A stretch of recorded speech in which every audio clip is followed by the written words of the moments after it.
देश में अगर सबसे कोई अनुभवी मुख्यमंत्री है तो नीतीश कुमार जी है।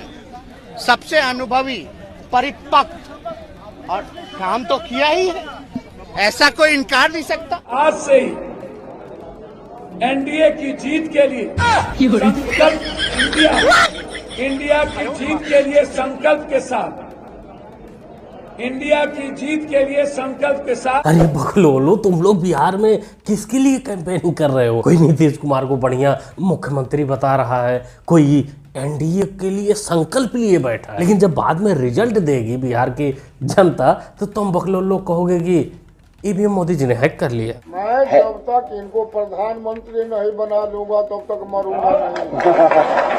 चाचा जी ने भी इस सदी का सबसे बड़ा वाला जोक आज मार ही दिया है। अखिलेश मियाँ भी अंदर ही अंदर सोच रहा होगा कि इस चटाई का क्या इनाम दूं चाचा को। सीएम बनने के तो लक्षण लग नहीं रहे हैं और चाचा जान सीधा पीएम बनाने पे तुले हैं। बेटा मेरा वादा क्या है उसको हम पूरा करेंगे, और नहीं पूरा करेंगे तो मकान बेच के मैं अधूरा करेंगे। कौन है आपका बेटा? कौन है? ये तेजस्वी है, तो लालू प्रसाद यादव जी के बेटा। चाचा जान कंट्रोल कर ले, कंट्रोल कर। काहे को घर में रोज कलेश करवाना चाहता है? अरे आलू बाबा ने अभी एक लौंडे को निकाला है और तू जिस प्रकार बोल रहा है कि तेजस्वी हमारा लड़का है, दूसरे को भी निकलवाएगा। इस उम्र में तलाक शोभा नहीं देगा। हाल में जो काफी हुआ है कि शूटर्स, कई हत्याएं हुई हैं, होती पूरे बिहार में, और इस माह मई जून में ज्यादा मर्डर होते आई है वर्षों से।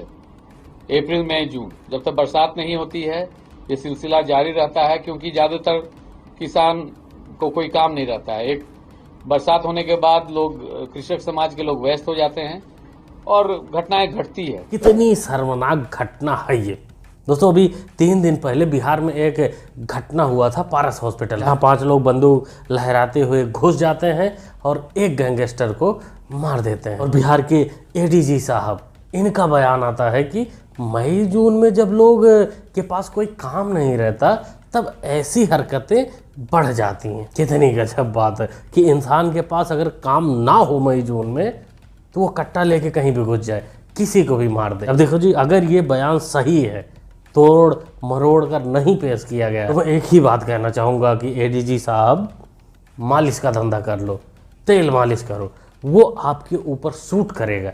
ये वर्दी नहीं सूट करेगी इस घटिया बयानबाजी के साथ। लेकिन इस बार तो किसी दलित ओबीसी को भेजा जा सकता है, क्योंकि जो साउथ इंडिया के अंदर जो ज्यादातर साइंटिस्ट हैं वो ओबीसी बैकग्राउंड के ही हैं, क्योंकि साइंस एंड टेक्नोलॉजी का विकास साउथ इंडिया में ही हुआ है, तो वहां उनको भी भेजा जा सकता था। क्योंकि ऐसा है कि बड़ा सब्जेक्टिव है, अपॉर्चुनिटी देने की बात है, तो जब अपॉर्चुनिटी दी जाती तो कोई भी जा सकता था। इस बार एक दलित या ओबीसी को देना चाहिए था, क्योंकि पिछले बार राकेश शर्मा को भेजा गया था, लेकिन ये तो दलित और पिछड़े, इनको तो दिखाई नहीं पड़ती। बहुत गलत हो रहा है इस काले तीतर के साथ। हम तो कहते हैं चंद्रमा की जगह इसको एक बार सूरज पे भेज दो। दोस्तों, कुछ दिन पहले की न्यूज है कि हमारे शुभांशु शुक्ला जी स्पेस स्टेशन गए थे और वहां से 18 दिन बाद सकुशल वापस धरती पर आ गए। लेकिन जो धरती पर बोझ बने हुए हैं उनको ये बर्दाश्त नहीं हुआ। उनका कहना है कि हमेशा ब्राह्मणों को ही क्यों भेजा जाता है, किसी नीलांड को क्यों नहीं भेजा जाता। लेकिन अब इस काले नीले तीतर को कौन बताए कि स्पेस स्टेशन जाने के लिए नीलांड होना जरूरी नहीं है, कोई जाति होना जरूरी नहीं है, टैलेंट होना जरूरी है। ये पढ़ ले जो लिखा है कि क्या क्या क्राइटेरिया थी जो पार करके शुभांशु जी गए थे। बाबा साहब के नाम पर सिर्फ टोल पर तांडव मचाने या टोल फ्री करवाने से स्पेस नहीं पहुंचते, जेल पहुंचते हैं सिर्फ। आयुष भाई यार, आगे तो टोल टैक्स है। स्टाफ चलता भाई, तुम चलो लेके। अच्छा भाई, स्टाफ है भाई, स्टाफ। कौन सा स्टाफ है भाई? स्टाफ है बाबा साहब। बाबा साहब भी ऊपर से सोच रहे होंगे कि हम किन नीलांडों के लिए आरक्षण का व्यवस्था करवा दिए थे। उस आरक्षण से इनकी बुद्धि तो बढ़ी नहीं, लेकिन लात जूता जगह जगह खाना इनके नसीब में जरूर मिल गया है। 8वीं की कक्षा तक बच्चों को फराटेदार अंग्रेजी बोलना सिखाया जाएगा। भटूरे चाचा बाद में सिखा देना, अंग्रेजी कहाँ भागी जा रही है। सबसे पहले तो तुम जाकर कहीं से कोचिंग लो और किसी मेंटलिस्ट को दिखाओ कि 9वीं फेल को हिंदी भी बोलना आना चाहिए, साफ सुथरा फर्राटेदार। मतलब वो बंदा सिखाने की बात कर रहा है जिसको कुछ नहीं पता अंग्रेजी के बारे में, हिंदी के बारे में ढंग से बोल नहीं सकता, वो सबको सिखाएगा फर्राटेदार अंग्रेजी। और लालू यादव अपने बयान में, अपने भाषण में कहेंगे कि हम बिहार से चोरी चकारी को खत्म कर देंगे। तो बेशर्मी की हद है। This is not called democracy, this is not called democracy. आपके अनुसार नीतीश के बाद कौन अब? हम बनेंगे, हम बनेंगे। और बहनों, आपने ये वीडियो देखा, हम सब ने ये वीडियो देखा, दुख हुआ, दर्द हुआ, गुस्सा लगा। अरे पप्पू जी, इसमें गुस्सा दर्द ये सब क्या है?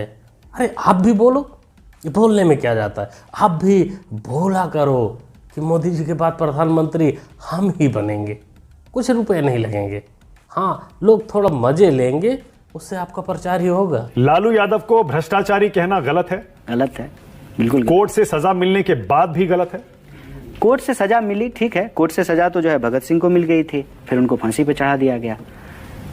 बताइए, क्या आप ये कह रहे हैं चारा घोटाला नहीं हुआ था? हुआ था, ये हम नहीं कह रहे हैं कि नहीं हुआ था। तो फिर कोर्ट से लालू की सजा को क्यों नहीं माना? सारा दोष जो है एक व्यक्ति पे ही दे दिया जाए। ओके, जवाब नहीं रे, दलाली बोलते हैं कंजर, दलाली। तुम लोग चाहते हो कि अभी हम लालू के साथ हैं, लालू के कंधे पर बैठकर हम अपनी नैया पार कर ले। इसीलिए आज एक चोर के आरोपी जिनको सजा भी हुई, जो जेल काट कर आए, उनके लिए भी सही से नहीं निकल पा रहा है तुम लोगों से कि नहीं लालू जी चोर थे। जैसे मानक जी ने सवाल आदमी गलत चुन लिया था पूछने के लिए, भाई इसके ऊपर खुद देशद्रोह का आरोपी है। अब इनसे सवाल या फिर राहुल गांधी से बेलोल के बारे में पूछने का क्या मतलब है जब सामने वाला खुद आरोपी हो? वो तो अपने समाज के लोगों को तो बचाएगा ही कि ना वो चोर ना हम गद्दार। कि भारत के अंदर नेपाली, रोहिंग्या, बांग्लादेशी आकर वोटर बन जाते हैं तो डूब के मरना किसको चाहिए? भारत के गृह मंत्री और प्रधानमंत्री को। देश के हालात बद से बदतर हो रहे हैं, पर बाबा जीते जा रहा है, बुढ़ऊ जीते जा रहा है। तो मैं कौन है भाई कहने की रोक लेनी चाहिए। झूठ और कौन से सड़क छाप को लेकर आए डिबेट में? ये सड़क छाप कहां से आया डिबेट में? ये सड़क छाप कहां से आया डिबेट में? ये किसके जूते और गोल्फ क्लब उठाते उठाते डिबेट में आ गया? ये किसके जूते और गोल्फ क्लब उठाते उठाते आ गया? नहीं, बुढ़ाऊ क्या होता है? आप देश के सभी वरिष्ठ नागरिकों को बुढ़ा बोल रहे हैं क्या? आज देखिए कांग्रेस पार्टी का ये नमूना, ये देश के जो भी 60-65 वर्ष के ऊपर है, जो हमारे बुजुर्ग हैं, जिनको हम माता पिता और गुरु मानते हैं, यहाँ पर भी बैठे हैं पैनल में कुछ बुजुर्ग लोग, उनको बुढ़ाऊ बोलता है। शहजाद भाई, आप इन हारे हताश हुए कांग्रेसियों से क्या उम्मीद करोगे कि ये सभ्य भाषा का प्रयोग करेंगे?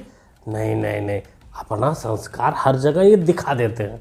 अरे ये राहुल गांधी और माते को भी बुढ़िया ही कह के बुलाते होंगे, तभी तो मोदी जी को बोल रहे हैं। वो संस्कार बराबर है, ये कहीं भी इनके मुंह से निकल जाता है ये चीज़ें। और घर में शायद बाप भी होंगे, उनको भी कुछ ऐसे ही बोलते होंगे। बिजली कभी मुफ्त में नहीं देना चाहिए, कम दर पर देना चाहिए, लेकिन मुफ्त नहीं देना चाहिए। इस वक्त की बड़ी खबर है बिहार से। बिहार में मिलेगी 125 यूनिट फ्री बिजली। प्रस्ताव पर नीतीश कैबिनेट ने मुहर लगा दी है। इस वक्त की बड़ी खबर, इससे पहले ही खबर आ गई थी कि 125 यूनिट बिजली फ्री करने का फैसला लिया है सरकार ने। बहुत जल्दी फैसला ले लिया बिहार की बीजेपी और नीतीश सरकार ने। 125 यूनिट बिजली फ्री, इतने में तो बिहारियों में खुशी का माहौल होगा, लहर होगा एकदम। वैसे टेंशन मत लीजिए, अभी और लॉलीपॉप आएगा। सभी, ये तो अभी चलो बीजेपी और नीतीश कुमार दे रहे हैं, अभी और पार्टी है। चलो ये तो मान लीजिए सरकार में है, ये अगर जो कहेंगे अभी तो पीरियड में इनको देना पड़ेगा। लेकिन और जो पार्टियां हैं जो अभी पैसे का लालच देंगी, कोई 2000, कोई 5000, कोई 8000 महीना, हम तो सोचते हैं कि बिहार में अब कि 10 का आंकड़ा भी पार हो जाएगा हर महीने देने का। तो देखते जाइए, ना इस पे जनता को घंटा कुछ फर्क पड़ रहा है और ना ही इस पे सुप्रीम कोर्ट और इलेक्शन कमीशन को।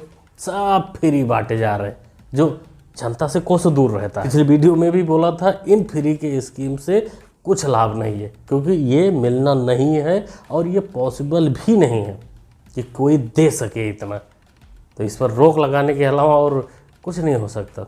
इसमें जिसकी ज़्यादा चल जाती है, जिसका ज़्यादा प्रचार हो जाता है, जनता, भोली भाली जनता उसी की तरफ भाग लेती है, वो जीत जाता है। फिर 5 साल झलाता है बढ़िया से। जी के आश्रय जी पिताजी हमारे आगे, गुरु जी हमारे आगे, हमारे लिए आए, उनको आना ही था, कोई नहीं रोक सकता था उनको पता है उनके बच्चे तड़प रहे हैं, कौन संभालेगा उनके बगैर, उनको कोई नहीं हमारा संभालने वाला, उनके बगैर कोई नहीं दुनिया में, उनको आना ही था जी, उनको बहुत बड़ा सहान है, धन सतगुरु तेरे आश्रय पिताजी, आई लव यू, कोई नहीं आपके बगैर, कोई नहीं। बहुत परेशान आदमी है भाई, अपने बाप के लिए कितना परेशान है बेटा। ये सब देखकर बहुत ज़्यादा दुखी हूँ, बहुत दुख जैसा महसूस हो रहा है। लेकिन ये रो किसके लिए रहा है? इसका बाप राम रहीम है। देश संकट में है। अब आप सोचिए देश संकट में क्यों नहीं रहेगा। मतलब जो आरोपी जेल में है, बेल पर बाहर आ रहा है, उसके लिए ये भक्ति चल रही है। और कन्हैया कुमार और तमाम ऐसे हैं जो आरोपी हैं वो चुनाव लड़ रहे हैं, ऐसे बाबा बाहर आ जा रहे हैं, उनके बच्चे रो रहे हैं। अरे जितना ये रो रहा है इसकी माँ भी नहीं रो रही होगी इतना, क्योंकि वो भी अब तक जुगाड़ अपना सेट कर चुकी होगी। लेकिन बच्चा तो बच्चा रो रहा है, बिलख रहा है बाबा राम रहीम के लिए। क्या बोलते हो दोस्तों ऐसे बदतमीज प्राणियों के लिए? अपना ओपिनियन कमेंट बॉक्स में ज़रूर दीजिएगा। बाकी ओवरऑल वीडियो के बारे में आप लोग जो भी सोचते हैं, जो भी कहना चाहते हैं, कमेंट बॉक्स खाली है, कमेंट में लिखिए, बताइए, अपनी राय दीजिए। मुन्ना भाई को सपोर्ट करने के लिए चैनल को कर सकते हैं सब्सक्राइब करना होता है बिल्कुल फ्री। मिलते हैं अगली वीडियो में। Thanks for watching.